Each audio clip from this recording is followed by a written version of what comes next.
Good morning, friends. Today I'll be discussing about the Sutherland-Hodgman algorithm used for clipping polygons. So first we will go about the introduction part. The Sutherland-Hodgman algorithm is used for clipping polygons. It works by extending each line of the convex clip polygon in turn and selecting only vertices from the subject polygon that are on the visible side.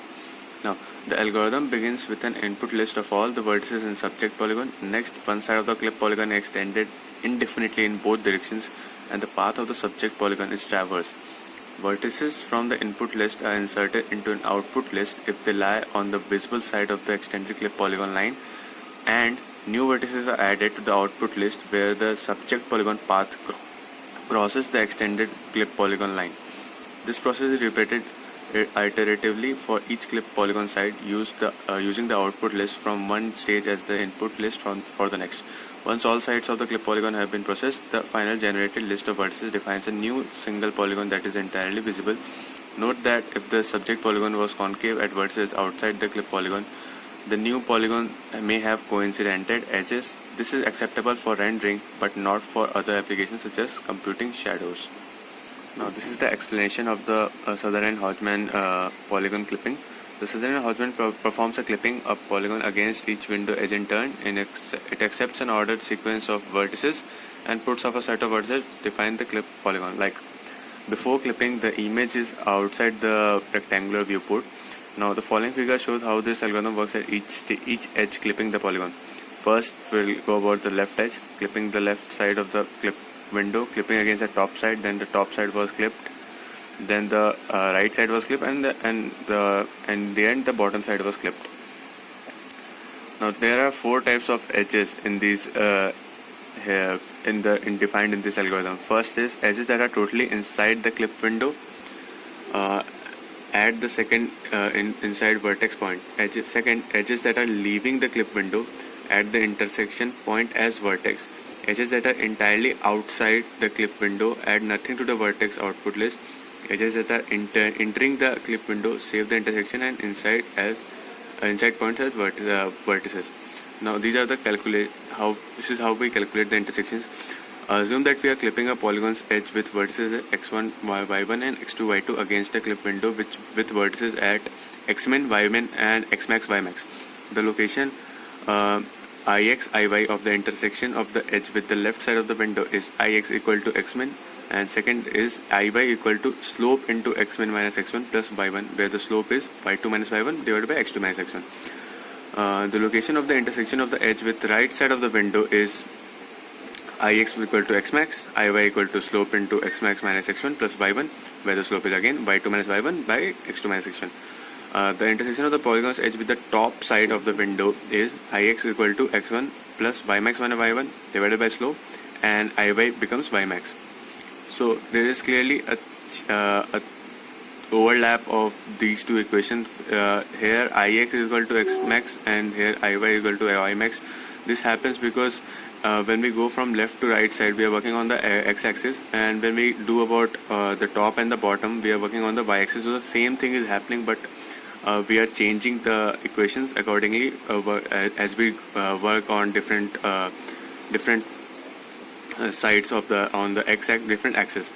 Now finally, the intersection of the edge with bottom side of the window is ix equal to x1 plus ymin minus y1 divided by slope, and second is iy equal to ymin.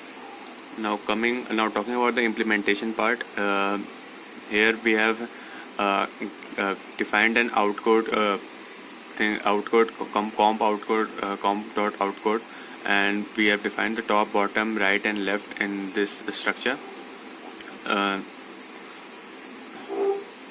Now starting from the main, these are the four float variables, and then we have asked to enter the number of sides of the polygon, like how many sides of the polygon. As per the sides, we take the coordinates of the polygon. The n sides are then the loop works on till 2 into n, and it takes the coordinates of the polygon.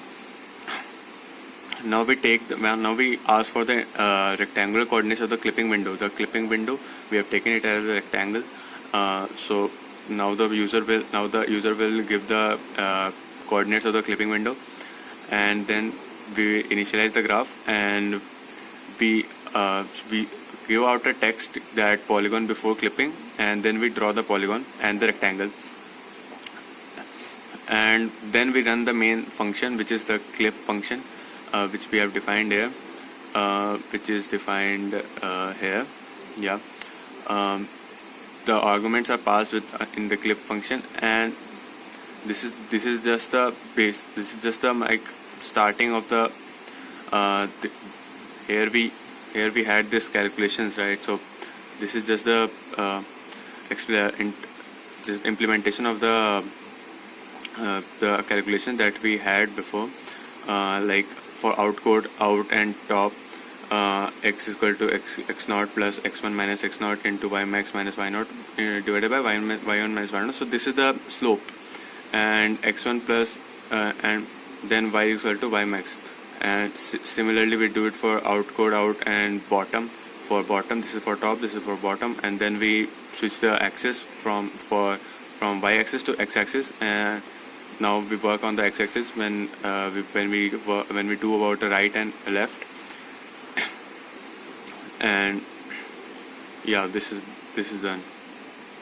And then after this function completes, we check if the done is false or true. If it is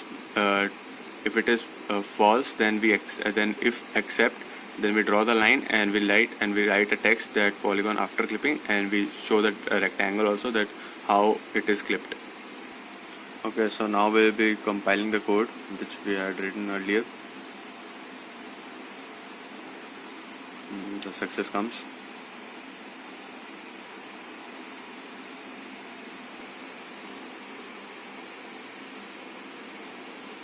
Now we enter the coordinates of the polygon.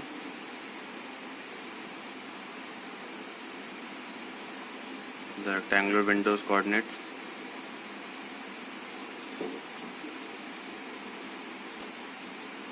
And now this is the polygon before clipping, and now this will be clipped when we press a key.